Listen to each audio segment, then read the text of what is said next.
When we're doing kinetics calculations, the first part of the question will always ask you to determine the order of the reaction with respect to each of the reactants which are provided in the question. In this example, we are given 3 reactants. We're given hydrogen peroxides, iodide, and hydrogen ions. Within the table, that's the numerical data that we're going to use. We can see that in the first column, we've got 4 different experiments that we have tried out. And in the next column, we've got a heading to do with the concentrations. So the concentration is the factor which we are changing in the experiment. And if we look at the other heading, it has a direct impact on the rate of reaction. In this experiment, the only factor which we are changing and the only factor we're in control of is the concentration. So the order of the reaction, or the order of each of the reactants, is going to have an impact on concentration, which has a direct impact on the rate. So what we're wanting to do is work out the order of each reactant. So if we take H2O2, which is hydrogen peroxide, and we first need to work out which experiments we're using to see what impact we have on our concentration. Now, experiment 1 is usually the one that we would have our constants in. So we can see we've got 0.02 of hydrogen peroxide, 0.02 of iodide, and 0.001 of our hydrogen ion concentration. If I compare that to experiment 2, I can see that I am changing the concentration of the hydrogen peroxide, but all of the other concentrations remain constant. So those are the ones that I can compare for the hydrogen peroxide. So to do this, we take the higher concentration, which is in experiment 2 of 0.04, and divide by 0.02 to see what I'm actually doing to my concentration. And I'm multiplying that by 2. I can then use the numerical data, which is given for the rate of experiment 2, which is 1.84 times 10 to the minus 5. And then divide that by the rate given in experiment 1, which is 9.2 times 10 to the minus 6. And what I can see is that the rate is also doubled. Now, to work out the order, concentration is to the power of order. So if I do 2 to the power of 0, it comes out at 1. That's not the number I'm looking for. I would like 2 to come out. 2 to the power of 1. Comes out at 2. So that means that hydrogen peroxide is first order.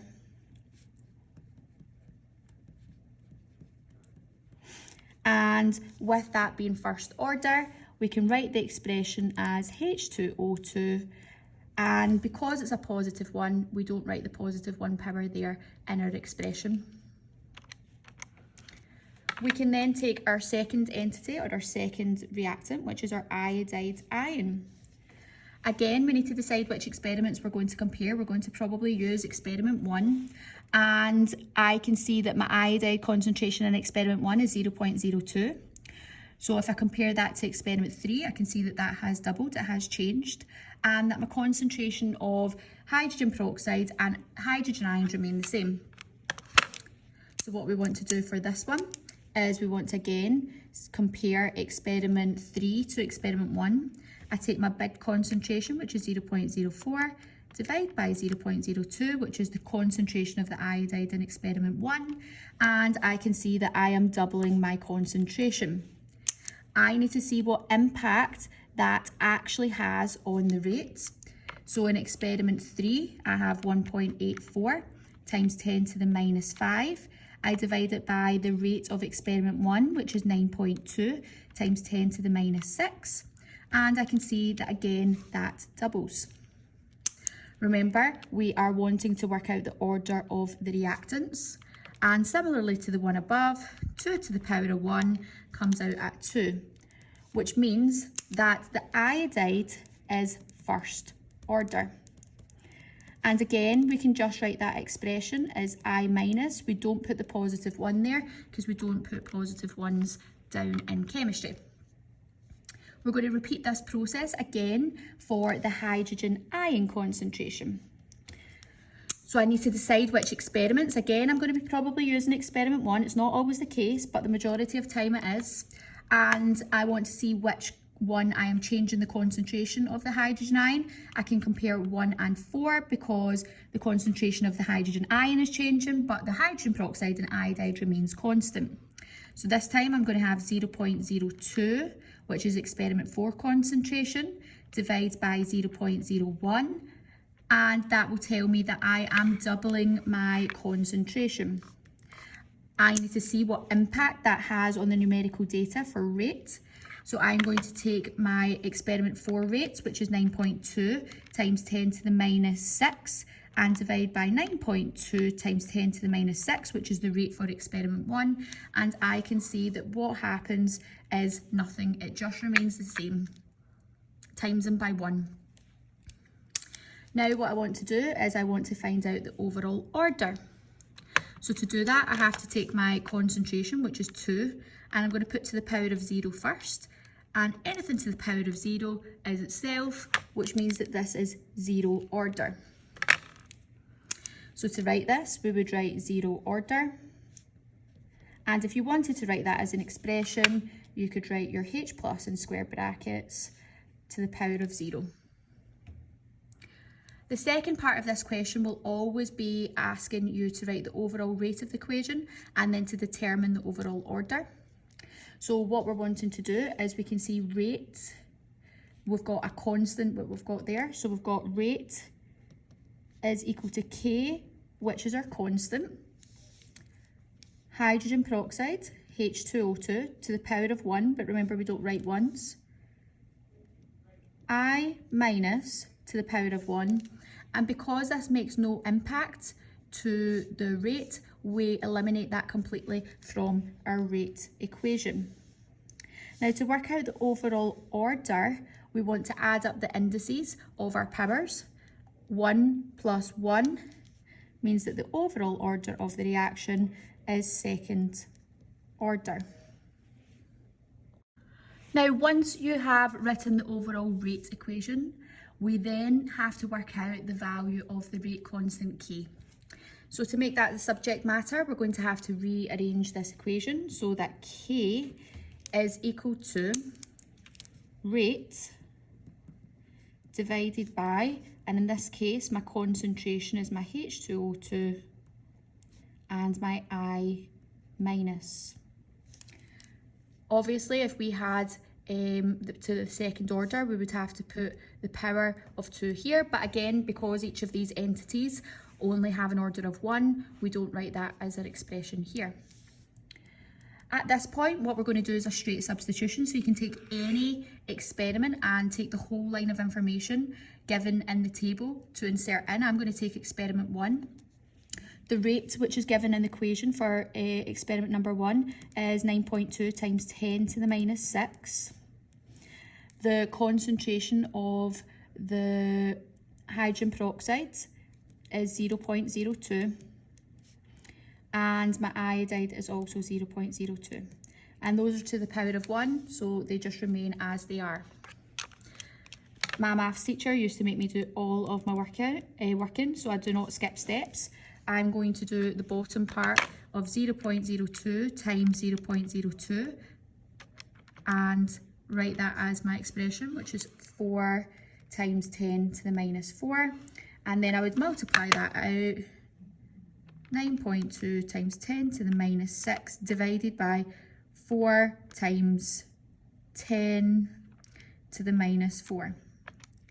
And that is giving me a K value of 0.023.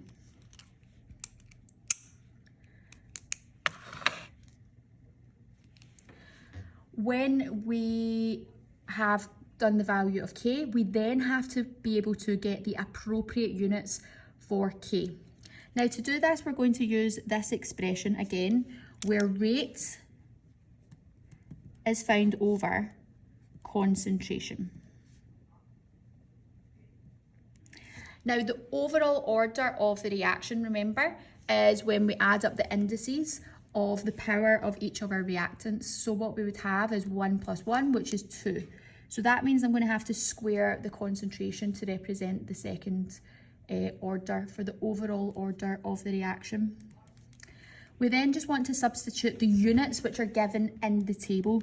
So for rate, we are given mole per litre per second. And the expression for concentration is always given as mole per litre. But remember, we have to square that because the overall order of the reaction is second order.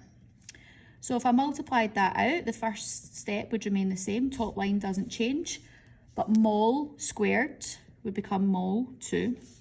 L to the minus 1 would become L to the minus 2. Now that I've multiplied out my brackets, I can then bring this up.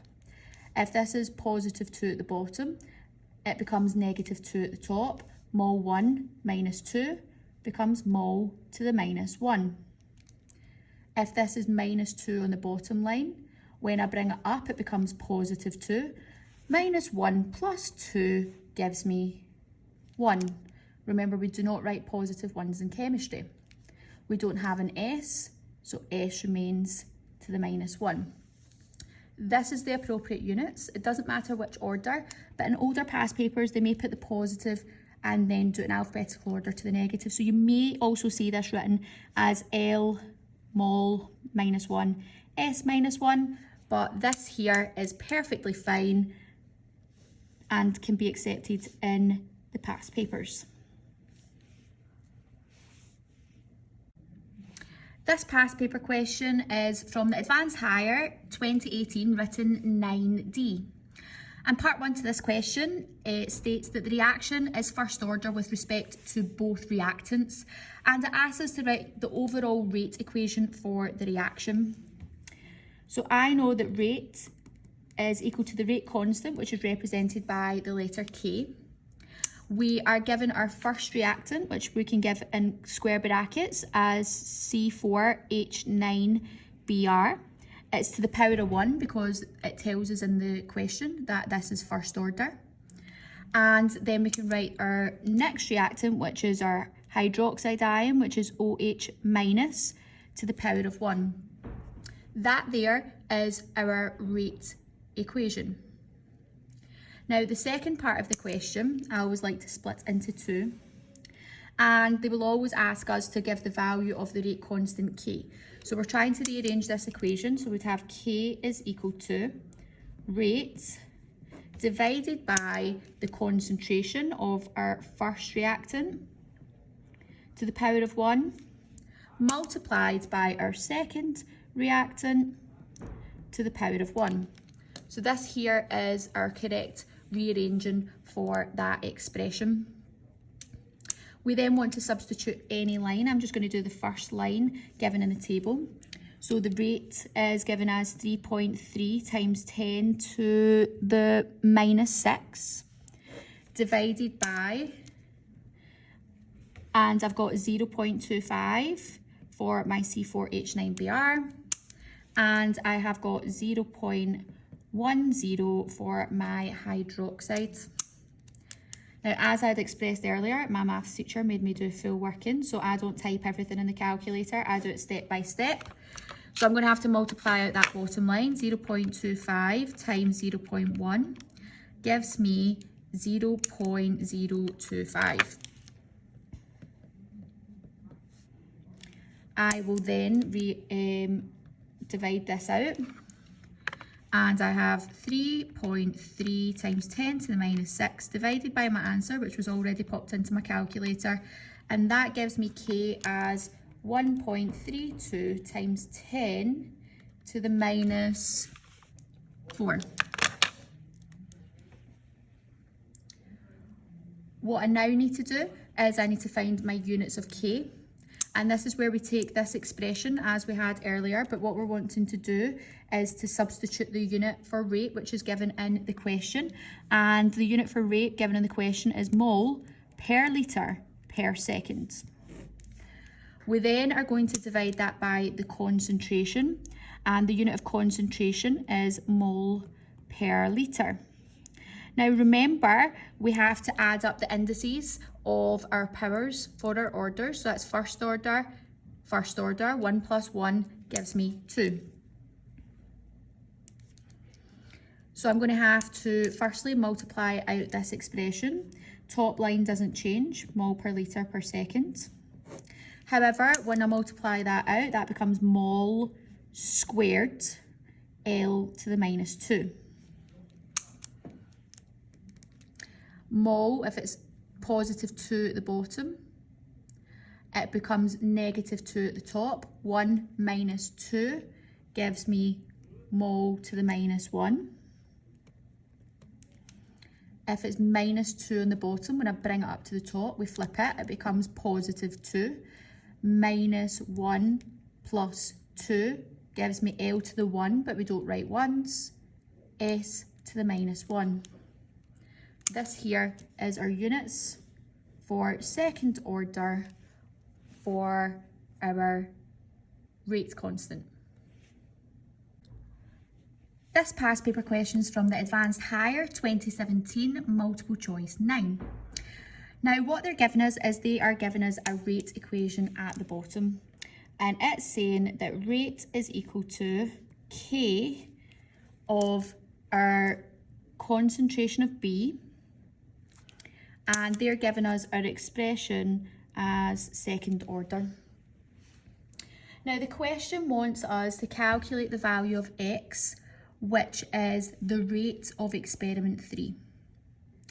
Now from this we can see that the only reactant which has an impact on the rate equation is B. So all we're interested in is the column to do with the concentrations of B. Now we will always be using expression or experiment number 1, and we have an unknown given in experiment 3. So what we have to firstly work out is the concentration of B, the change in concentration. So if I take experiment 3, that's 0.2, and divide that by the concentration of experiment 1, that's 0.1, what is happening is I am doubling the concentration. Now from the rate equation, I am told that this is second order. So if I take 2 and do it to the power of 2, that means that the rate should multiply by 4. Now, the initial rate that I had for experiment 1, I had a rate of 0.05. And if I multiply that by 4, because I know that the rate multiplies by 4, if I pop that into my calculator, 0.05 multiplied by 4 gives me 0.2, which is the correct multiple choice answer of D.